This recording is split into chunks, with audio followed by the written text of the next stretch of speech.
Ne rien lâcher. Pas question d'abdiquer face aux forces de l'ordre. Ce week-end, dans la forêt nantaise, le face-à-face a duré des heures. Jet de pierre contre jet de lacrymo, les militants semblaient prêts à tout, sauf à abdiquer. Ah la vache! Les gens ils sont là, ils font la fête. C'est vraiment immonde. Et j'espérais ne jamais devenir haineuse. Et ce qui est en train de se passer là, et pour moi c'est grave, y compris personnellement, ce qui est en train de se passer là, c'est que j'ai peur que la haine déborde. Ce week-end, le Premier ministre a tenté l'apaisement en annonçant la création d'une commission du dialogue. Mais l'heure est plutôt au dialogue de sourds. Ici, les militants dénoncent un marché de dupes. Et on veut que surtout que les forces de l'ordre dégagent là. Hein, c'est pas la peine de commencer à essayer de discuter s'il y a encore des forces de l'ordre par ici. Alors voilà les conditions. C'est 1, on retire les forces.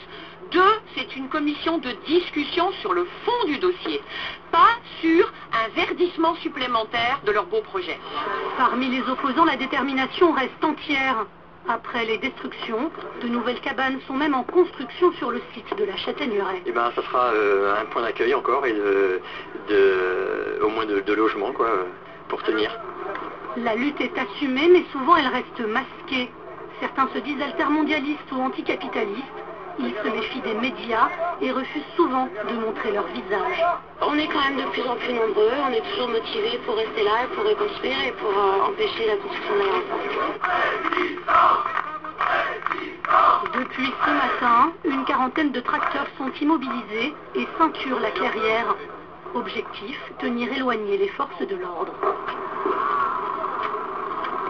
Les tracteurs sont reliés les uns aux autres par des gros câbles, ce qui fait qu'ils sont tous solidaires comme nous dans le mouvement quelque part. Paysans, jeunes, citoyens, tout le monde est solidaire. Nous, on reste et on n'est pas prêt de partir d'ici. L'aéroport ne se fera pas et on restera là. Ouais. Car les agriculteurs sont les premiers touchés par le projet d'aéroport. Il y a quelques jours, nous avions rencontré Marcel Thébault.